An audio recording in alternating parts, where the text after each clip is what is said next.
Se queda otro teléfono.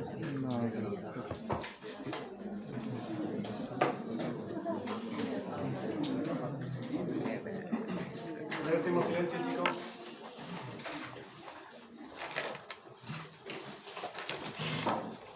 Bueno, la semana anterior vimos un poco una visión general de cuáles son los contenidos que vamos a ver en el transcurso del semestre. Vimos unidad 1, unidad 2, la 3.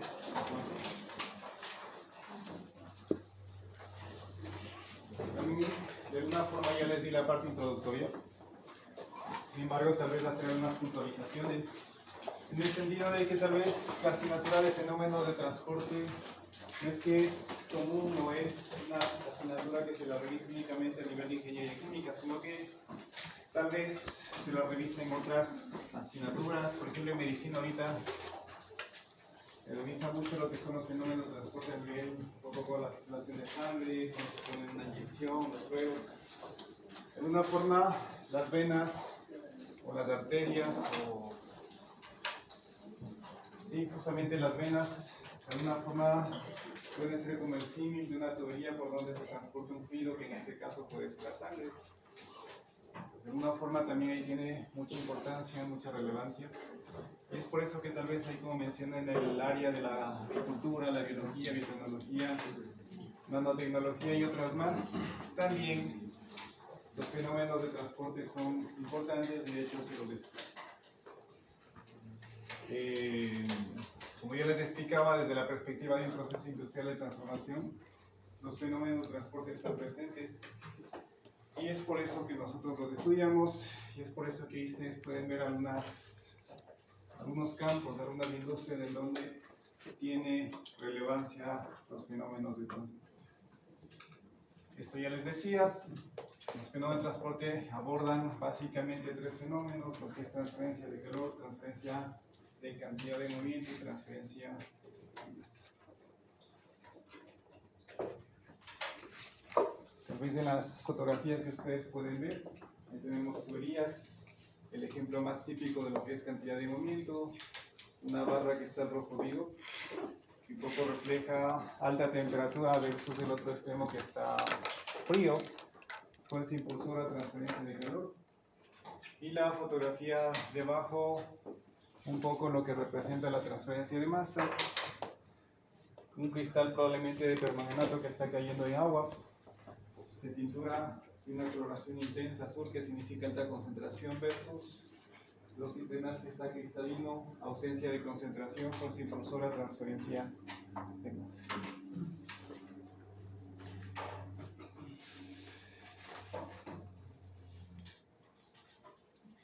Y vámonos a revisar un poco la parte conceptual, la parte de definiciones, alguna terminología que es importante que la revisemos antes de iniciar el semestre y que la vamos a manejar durante el transcurso de este curso, y que también será común ya en el resto de cursos que ustedes vayan a hacer. ¿Sí? A nivel de fenómenos de transporte, ¿qué es lo que nosotros podemos decir como definición? Los fenómenos de transporte lo que hacen es estudiar ciertos cambios físicos. Les decía, tal vez una limitación o una restricción que tienen los fenómenos de transporte es que estudiamos fenómenos netamente físicos, cambios físicos. Y a nivel de fenómenos de transporte estudiamos cambios físicos con rasgos comunes, en los que existe una transferencia neta de cantidad de movimiento, calor y masa. ¿Sí? Esta va a ser la definición universal que ustedes van a encontrar a nivel de fenómenos de transporte, estudio de cambios físicos con rasgos comunes, en los que existe una transferencia neta de cantidad de movimiento, calor y masa. Los rasgos comunes, ¿cuáles son? La fuerza impulsora. Los rasgos comunes también se visualizan a nivel de las ecuaciones que son características de cada transferencia y que, como ya vimos en su momento, presentan similitudes, semejanzas, simetrías. Y por eso un poco ahí ponemos lo relacionado a rasgos comunes. ¿Sí? Entonces, vuelvo repito, fenómeno de transporte son cambios físicos que presentan rasgos comunes. Y lo más importante de esto es que existe una transferencia neta, global, cuantificable, visible, de cantidad de movimiento, calor o energía en masa. Luego también hay que establecer una definición a nivel de lo que son operaciones unitarias. Los fenómenos de transporte son importantes para entender y estudiar lo que son las operaciones unitarias. Las operaciones unitarias nuevamente tienen esta característica de ser que cambian los fenómenos físicos. Y a nivel de operaciones unitarias igual se estudian fenómenos físicos, pero de forma individualizada, por eso se denominan como operaciones. ¿Sí? Entonces, a nivel de operaciones unitarias estudiamos fenómenos físicos de forma individualizada, con orientación al cálculo y al dimensionamiento de fenómenos.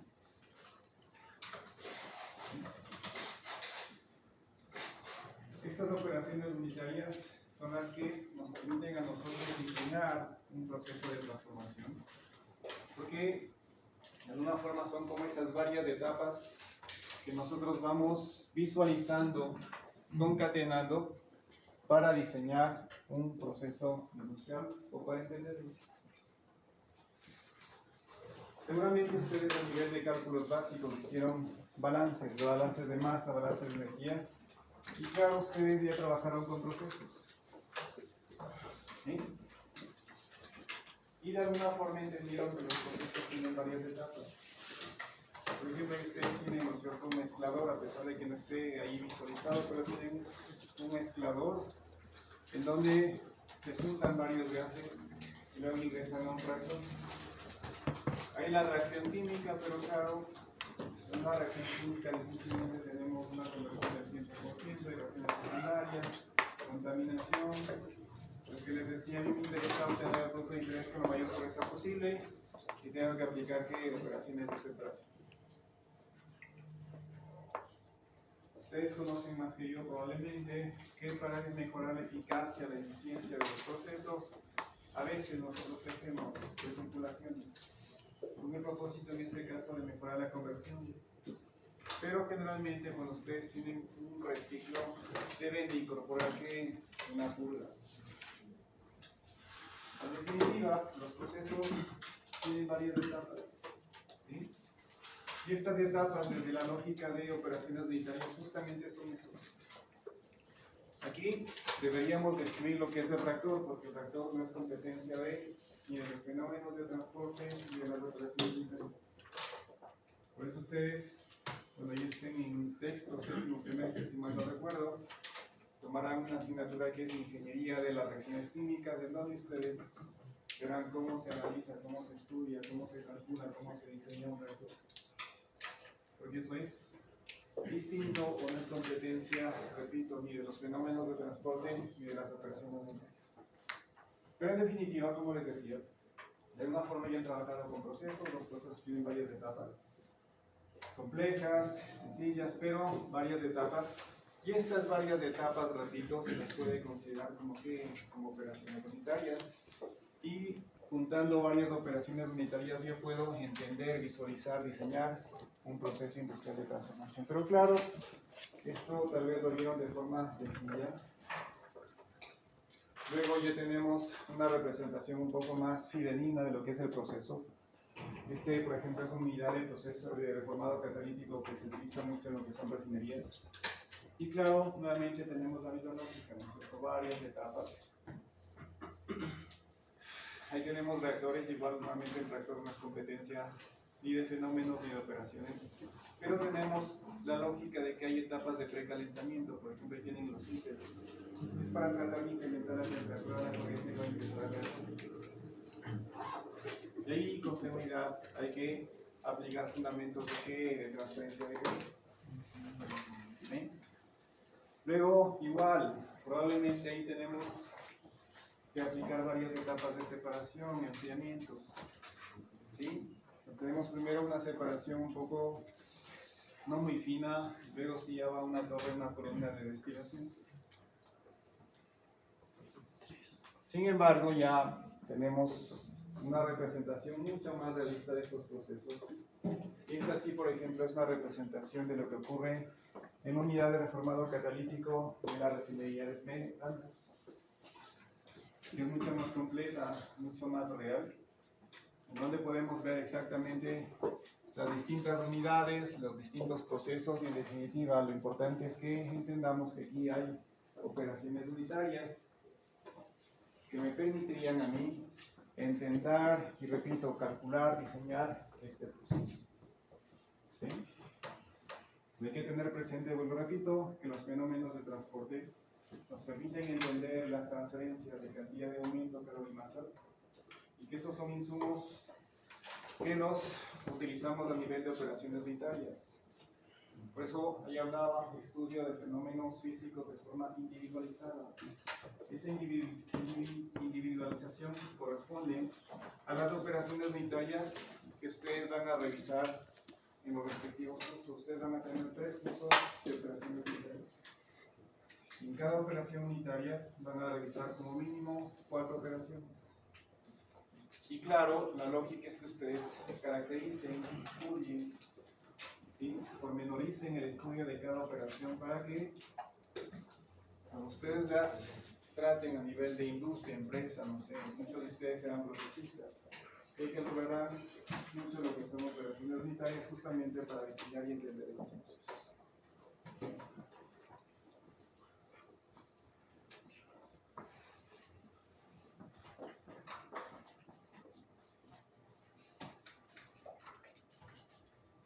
Como les decía, la orientación de las operaciones unitarias es el cálculo y el dimensionamiento de equipos. Cuando ustedes estudian las operaciones unitarias, claro, lo más lógico es que yo trate de clasificarlas. Y hay muchas formas de hacer clasificación de operaciones unitarias, pero un poco, guardando relación con este curso, una de esas formas es clasificarlas en función de qué, en función de el fenómeno del transporte más relevante en esa operación. Esto se habla de operaciones unitarias con transferencia de cantidad de movimiento, operaciones unitarias con transferencia de calor y operaciones unitarias con transferencia de masa. Sin embargo, hay que tener presente que en estas operaciones unitarias con seguridad están ocurriendo de forma simultánea los 3 fenómenos de transferencia. Por ejemplo, en una columna de destilación. En una columna de destilación, es básicamente una columna que tiene un diámetro grande, una altura también grande. ¿Sí? Por ejemplo, ahí ustedes tienen al lado derecho tienen una visualización de lo que puede ser, o les da un esquema, una proyección de cómo puede ser una columna de destilación. Está en refinería. Ustedes se dan cuenta que tiene un diámetro grande y también una altura significativa. Entonces, ahí, ¿qué es lo que está pasando? Se están poniendo en contacto, están interactuando 2 fases, líquido y vapor, se mueven a lo largo de esa columna. El líquido y el vapor son fluidos que se están moviendo sobre superficies. ¿Eso qué significa? Que ahí existe transferencia de cantidad de movimiento. En esa columna de destilación, para promover esa interacción entre líquido y vapor, tienen que modificar, dar aporte energético o retirar energía, porque eso les permite que exista líquido y vapor en esa columna. Si hay aporte o retiro de energía, significa que existe transferencia de calor. Y claro, si ustedes comparan las composiciones de lo que entra versus de lo que sale, las composiciones son diferentes y eso significa que existe transferencia de masa. Por lo tanto, tenemos ahí que de forma simultánea ocurren los tres fenómenos de transferencia. Sin embargo, la destilación se puede catalogar como una operación unitaria con transferencia de calor, o también puede catalogarse como una operación unitaria con transferencia de masa. Depende de, por ejemplo, si la columna tiene elementos internos llamados platos, ahí se utiliza mucho lo que es transferencia de calor. Pero si en lugar de platos tiene rellenos, ahí es más fácil el enfoque desde la perspectiva de transferencia de masa. ¿Ven? Aquí un poco lo que les puedo decir es lo que alguna vez o la semana anterior les comentaba. Los tres fenómenos ocurren con velocidades diferentes. ¿Sí? Y esa velocidad de alguna forma me permite establecer cuál operación o cuál fenómeno es el más importante, el más restrictivo. ¿Sí? Y en base a esa velocidad más restrictiva es la que yo hago los cálculos, los dimensionamientos. Porque si yo aseguro que se cumpla la velocidad más pequeña, la que ocurre con más velocidad, obviamente que va. ¿Sí? Bajo esa lógica, muchas de las veces se hace esta clasificación para tratar un poco de establecer cuál fenómeno es el más restrictivo y en base a ese hacer los cálculos de dimensionamiento de esa operación. ¿Sí? Ustedes, por ejemplo, van a darse cuenta que un ejemplo de una operación unitaria con transferencia de cantidad de movimiento es la agitación. Tienen un tanque, ahí está un agitador, que se pone un líquido y se agita. La finalidad última ahí es que generar mezcla, homogeneidad. ¿Sí? En ese tanque agitado a veces se puede incorporar también el calentamiento, entonces ahí ustedes van a tener otras cosas. Sin embargo, tal vez lo más importante es la transferencia de cantidad de movimiento.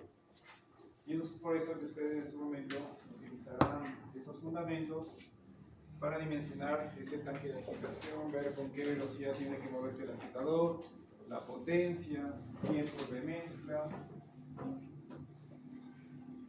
A nivel de transferencia, operación de detalles con transferencia de calor, ya mencioné la destilación puede ser, pero otro en donde ustedes realmente utilizarán transferencia de calor es la evaporación. Igual en la evaporación el objetivo es concentrar una solución, eliminar el disolvente pasando o promoviendo que cambie de fase de líquido a vapor. Si elimino disolvente se concentra la solución. Pero igual, para que ocurra este proceso, que generalmente es un proceso en continuo, hay un líquido que se mueve por el equipo. Ese equipo tiene elementos tubulares, se parece a un intercambiador de calor. Consecuentemente, ahí hay transferencia de cantidad de movimiento. Ustedes le dan energía para que ustedes puedan eliminar el disolvente, por lo tanto es transferencia de calor. Y físicamente ustedes ven que pasa de una solución sólida a una solución concentrada, por lo tanto es transferencia de masa. Pero claro, cuando ustedes calculen un evaporador, van a utilizar fundamentos de transferencia de calor. Es lo que les decía. Abordaré tal vez ahí la transferencia de calor sea lo más restrictivo y desde esa lógica hago los cálculos desde la lógica de transferencia de calor, porque automáticamente los otros transportes cumplen sus velocidades de transferencia, porque la lógica es que tal vez, ¿sí?, la velocidad de transferencia de calor es la más pequeña, Desde esa lógica hago los cálculos. ¿Sí? A nivel de transferencia de masa, ejemplos típicos es, por ejemplo, se me ocurre absorción de gases. En teoría de estudio, absorción de gases van a utilizar fundamentos de transferencia de masa, pero igual tienen una columna, en esa columna se ponen en contacto un líquido y un gas, se mueven a través de esa columna y eso significa transferencia de cantidad de movimiento. Puede ocurrir que también ahí exista transferencia de calor, aporte energético para mejorar un poco las solubilidades que ayuda a la separación, pero en definitiva ahí ustedes van a ver que cambian también las concentraciones flotales de transferencia de masa y vuelvo y repito, ustedes utilizarán fundamentos de transferencia de masa para hacer el cálculo de esa operación. Sin embargo, como les decía, son muchas las perspectivas, las visiones para hacer la clasificación. Por eso ustedes ahí también tienen operaciones unitarias de carácter mecánico. La agitación puede considerarse como una operación mecánica. ¿Sí? Mecánicamente tienen un agitador. ¿Sí? Este agitador lo que hace es promover mezcla con unidad. Por ejemplo, también ustedes van a ver, se me ocurre bombeo de líquidos o bombeo de ruidos. Esa también puede catalogarse como una operación mecánica. Trituración, molienda, para disminuir el tamaño de las partículas. Esa es otra operación unitaria que también tiene un tinte mecánico. A veces también se clasifican las operaciones unitarias desde la perspectiva de la finalidad. A veces la finalidad es separar componentes de la mezcla. Y para hacer separación ustedes tienen que saber qué mezcla quieren separar. Y si ustedes recuerdan, a nivel de mezclas podemos tener mezclas homogéneas y mezclas heterogéneas. A nivel de mezclas heterogéneas, que de alguna forma son las más fácilmente separables, se utilizan principios físicos de separación, por ejemplo, el efecto de la gravedad. Si ustedes tienen partículas suspendidas en un líquido, ustedes pueden aplicar ahí el efecto de la gravedad para promover que sedimentación. Y esa es toda otra operación que ustedes van a ver, que tiene tinte físico. En ocasiones, la velocidad de separación no es tan buena y ustedes le ponen una barrera física para mejorar tal vez la velocidad de separación. Estamos hablando de qué? De la cinta sísmica. Ponen un filtro. El filtro se supone que tiene un tamaño de poro más pequeño que la partícula que quieren separar y remueven estos sólidos suspendidos de filtro. Antes utilizaba la gravedad, ¿cierto? Las partículas se dilataban, se separaban por efecto de la gravedad, diferentes densidades, pero repito, tal vez la velocidad de separación era muy pequeña y para mejorar la eficiencia de separación pongo una barrera física, en este caso un filtro, y estamos hablando de filtración. Por eso es la centrifugación, por eso es la centrifugación. ¿Bien?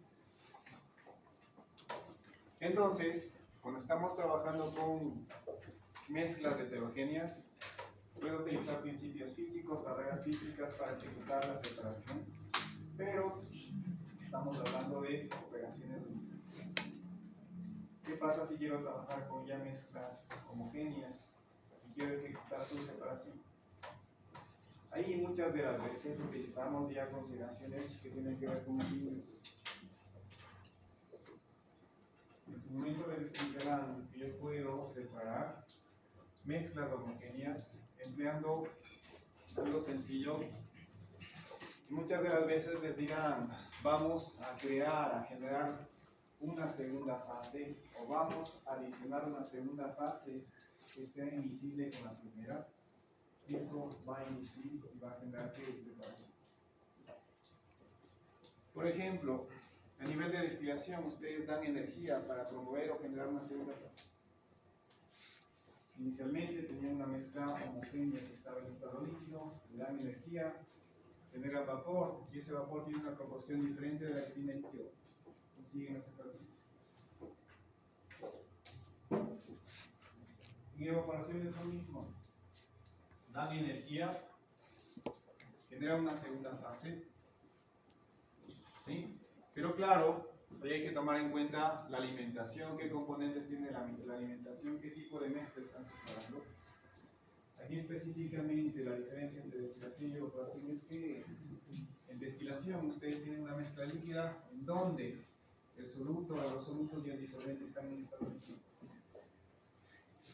En evaporación trabaja con una mezcla líquida, pero el soluto es sólido, los solutos son sólidos y el disolvente es líquido.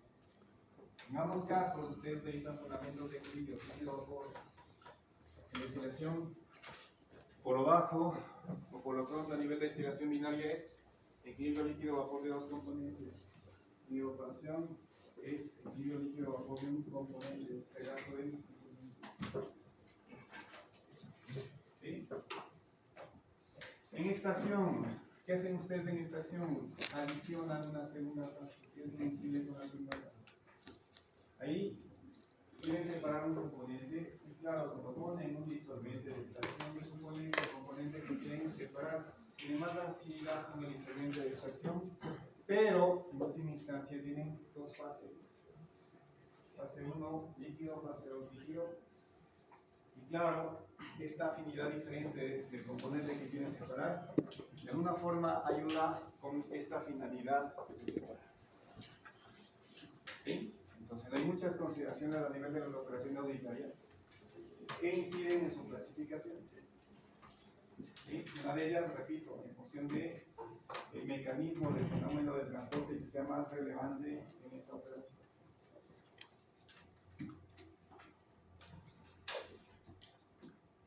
A pesar de que les mencionaba de que las operaciones auditarias tienen esta naturaleza o particularidad de que estudian fenómenos físicos, en los últimos años en ciertas operaciones se incorpora también esta particularidad del cambio químico.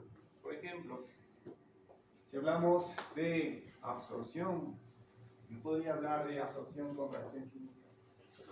Sin embargo, el fundamento, sobre todo de la interacción, obedece a este principio físico.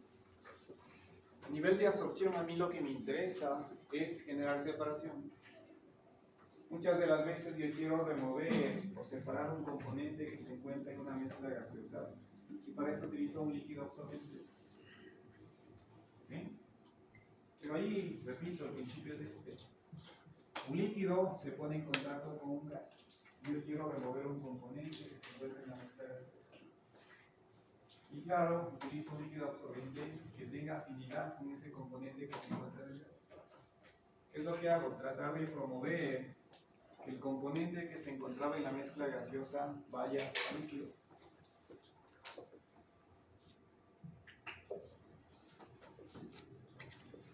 Aquí está mi columna. ¿Sí? Aquí ingresará una mezcla gaseosa. Aprovecho esa tendencia que tiene el gas a subir, ¿no es cierto? Tiene baja densidad, su comportamiento, su tendencia será que siempre quiere subir, por eso ingresa por la parte inferior. Y aquí tengo una mezcla de gases. Digamos que a mí me interesa remover o separar este componente. ¿Para eso qué hago? Hago que este gas interactúe con un líquido. ¿Sí? ¿Aquí qué estoy haciendo? Adicionar una segunda fase que se incide con la primera. ¿Sí? Entonces, ese líquido ingresa por la parte superior para promover que esa circulación, esa tendencia natural aquí y acá. El líquido siempre tiene una mayor densidad que el gas. Y eso promueve que una mejor interacción.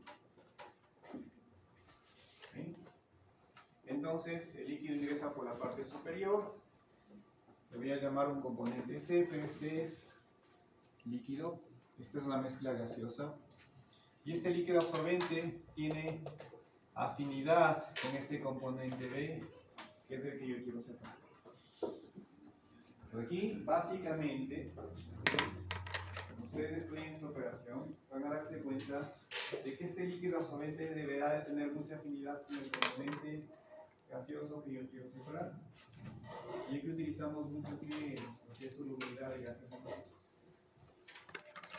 Conforme el gas asciende y se pone en contacto con el líquido, existe esa ligación. El componente B está en la fase gaseosa, se solubiliza y va a el líquido de absorción, en este caso es el componente. Por lo tanto, cuando el gas que ingresa por la parte inferior de la columna sale en la parte superior,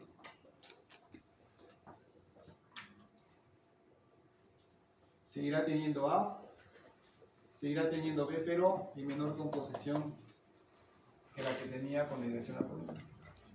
Y este absorbente ingresa por la parte superior y sale por la parte inferior con el componente que absorbe. Pero repito aquí, es solubilidad. La absorción en esencia es esa interacción que tiene el gas con el líquido para tratar de remover uno de sus componentes por solubilidad. ¿Sí? Ese es la esencia, el fundamento de la absorción. Y como ustedes se dan cuenta, cuando hablo de solubilidad, es básicamente que un fenómeno físico. Sin embargo, ¿qué pasa?